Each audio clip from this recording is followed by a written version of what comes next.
खेसारी लाल का दिल टूटा कभी? सर हमारा रोज टूट जाता है।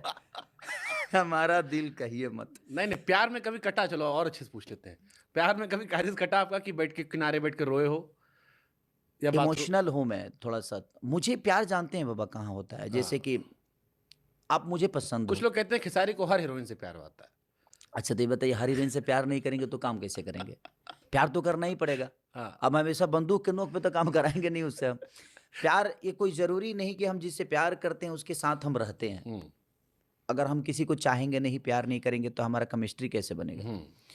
और शादी जहाँ तक बात है तो शादी तो हुई है मेरी, 2 बच्चे भी हैं। मैं तो पहले ही पूरी दुनिया इंडस्ट्री को, और मुझे लगता है कि मेरे बच्चे से लेकर मेरी बीवी से लेकर मेरे घर परिवार, मेरे हर आदमी का तस्वीर दुनिया जानती है। मैं ही एक ऐसा एक्टर हूँ भोजपुरी में जिसकी पूरी फैमिली को दुनिया जानती है। हाँ, बाकी लोग छिपा के रखते हैं। बाकी लोग छुपा, क्योंकि बाकी लोगों को कर्म कांड करना होता है। मुझे तो, मैं साफ सुथरा इंसान हूँ, अगर मैं करता भी हूँ तो दुनिया को पता चलती है कि हाँ मैं कर रहा हूँ भाई। तो मैं इसीलिए प्यार मोहब्बत जहाँ तक बात है मुझे हुआ था, कई बार हुआ, कई बार रोए भी हम, बट ठीक है, समय के साथ